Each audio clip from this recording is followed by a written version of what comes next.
Hello, sorry kailangan ko talagang lagyan ng audio ito kasi always lang akong makopyright. Sayang naman yung video na ito kapag hindi ko ni-upload.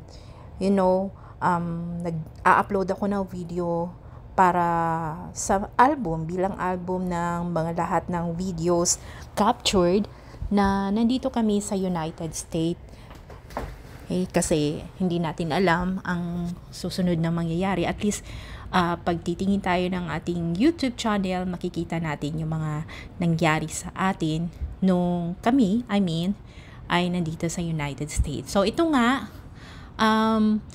isa sa mga, kailangan kong i-adjust ay yung mga konsumo namin. Like, maraming mga prutas na gusto namin kainin pero minsan hindi namin nakakain dahil madaming nabili or mura, kaya marami siya sa nakonsumo namin, and then marami pang pwedeng makain. Kaya yung mga pabulok na ng mga prutas, nilalagay ko yan siya sa freezer para ma-save namin yung prutas na yon. At ito nga, mayroong kaming saging noon na nabulok lang siya. Hindi siya nabulok, malapit na siyang mabulok. So, once malapit na siyang mabulok, ginagawan ko siya ng paraan kung ano ang pwedeng gawin. Ito nga, gagawin ako ng chips, cookies, na made of 3 ingredients lang. Usually, kapag meron po akong saging, ay ginagawa ko siyang banana cake. Pero ngayon, gagawa ako ng cookies. Trinay ko lang. So, lahat naman nakikita ko sa YouTube, tinitingnan ko siya kung madali lang siyang gawin. At pag meron ako mga ingredients, ay gagawa ako. So, eto, bumili lang ako ng chocolate chips para magawa ang dessert na ito. So, yun yung mga habang nagsasalita ako, merong mga caption dito, yun yung mga ginamit ko. So, basically, ang ginamit lang dito ay oatmeal, at hindi ko pa talaga gusto yung nabili ko na oatmeal, which is merong flavor na cinnamon. Yun, ayaw ko talaga yung may cinnamon. Then, chocolate chips at saka saging. So, yun lang po yung tatlo na yun. Pag haluin lang yun, yung saging at oatmeal, and then after nun ay ilalagay mo yung chocolate chips, and i-mold mo lang siya. Okay, i-form mo siya into a chip, and then i-oven mo siya. Ganun lang. So, ang chips na ito, ang cookies na ito, hindi siya crunchy, na katulad ng mga nginunguya natin ng mga cookies. Chewy ito, kasi nga, para siyang banana cake. Kaya lang, meron siyang yung oatmeal.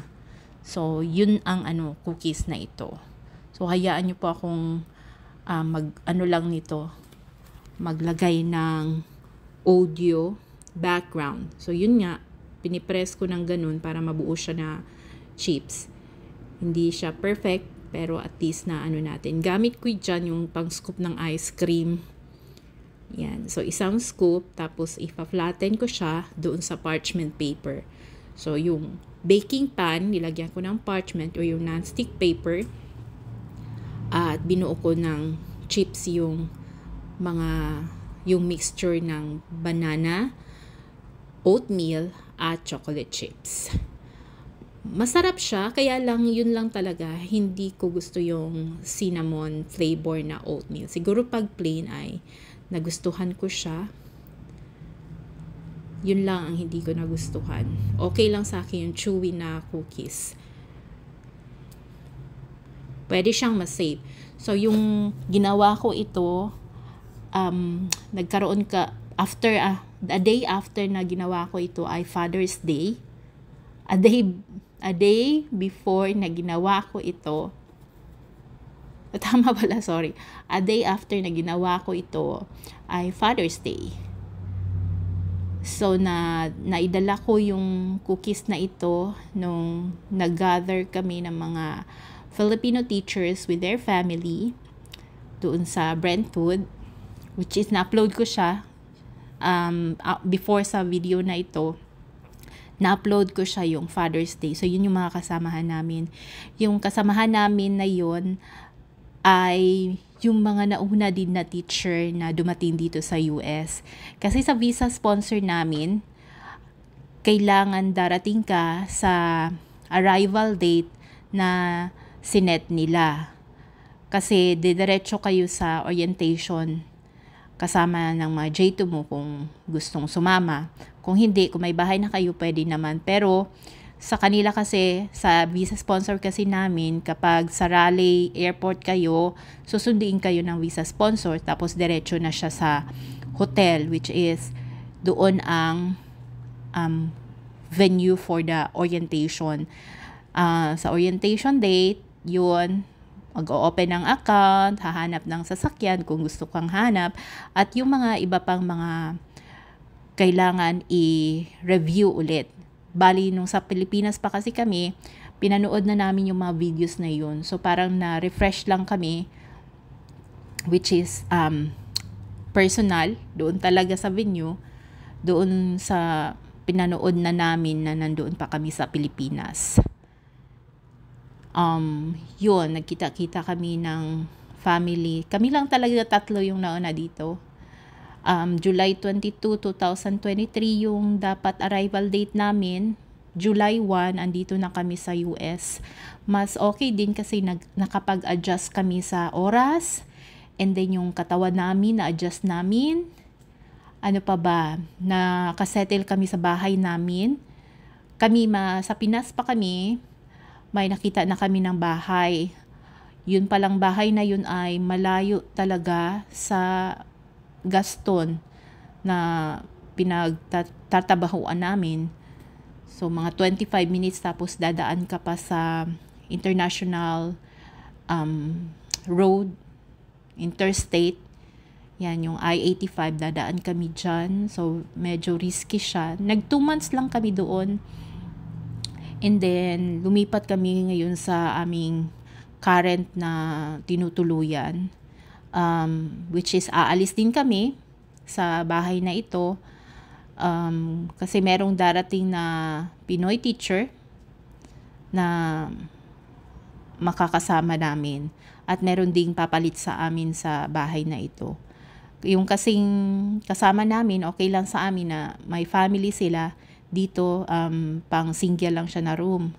So, kailangan ay magpalit lang sila para may matutuluyan. At may mga iba pang mga coming na mga Filipino teachers na tinutulungan pa din namin dahil wala pa ring bahay. Yun, mahirap lang talaga kapag andoon pa sila. Kagaya ng nangyari sa amin. So, ako, doon kami sa Kings Mountain. Yung iba, yung kasamahan ko na Pinay teacher din, nung kasama namin sa Father's Day, tumira pa sila sa hotel for 2 weeks bago sila nakahanap ng apartment. And then, yung isa naman, nakituloy sila sa relative ng kanyang asawa na lalaki. So, tumulong sila sa paghahanap. Yun, medyo matagal din sila nakakita kasi nga wala masyadong bahay or mga apartments na malapit sa tinutuluyan nila. So ngayon nga yung tinutuluyan nila 20 minutes away sa kanilang school. Itong akin naman 5 minutes away sa school yung aming bahay. So yung nakita natin dyan ay makulang yung pan. Marami palang magagawa sa saging na yun. Kaya yung molder para sa cupcake, yun na lang ang ginamit ko. Nilagyan ko lang ng parchment ulit. Kasi baka mag-stick siya. Ayoko din namang maglagay ng mantika. Pwede ka namang mag-spray ng avocado oil or olive oil or kahit anong oil dyan sa pan. Kaya lang ayaw kong maanuhan ng mantika. Gusto ko yung saging lang talaga, yung oatmeal, tsaka yung chocolate chips. So, ready na po itong i-bake. May mga part lang dyan na kinuhanan ko kasi malaki. Merong natira kasi sa isa pang cookie molder. So, kinuhanan ko doon sa kabila para lumaki lang siya. Kasi malalaki din yung nilagay ko doon na part na hole. So, yun, nilagay ko lang siya doon sa kabila. Yan. Ayan yung yung cookies na ginamit ko na made with flavored with cinnamon. So, hindi ko siya gusto. Nabili lang namin yun sa Ingles. $2.58. So, sale yun siya kapag may Ingles card ka. Kung kasi regular yun siya, nasa $4. So, nagsisale. Marami na din ako nabili sa sale. Nakabili ako ng shampoo, nakabili ako ng kape. Ano pa ba? Nakabili ako ng Coffee Mate.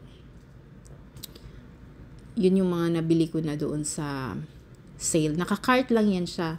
Madali ding maubos. So, pagbalik mo niyan, wala na. Mga pa-expire na. Katulad nung oatmeal, mag-expire yun siya by July. So, yan. So, nag-preheat ako ng oven, 350 degrees. So, sinet ko siya ng 25 minutes kaagad after nung pag-preheat ko para maluto yung chips. 25 minutes. Pag open ko ata nito medyo pa siya, hindi pa siya, ayaw ko na ganun siya ang niya, kalambot. So, binalik ko rin ulit siya para makuha ko yung gusto ko na hardness ng cookies. Again, hindi siya masyadong matigas na cookies na typical nakikita natin. Medyo chewy siya. Kaya nga, yung banana cake, dahil sa saging, hindi naman talaga siya na magiging cookie na katulad ng binibili natin. Yan. So, naluto na. Tinikman ko ito at napakasarap. Maliban lang sa flavor ng cinnamon. Yan na siya.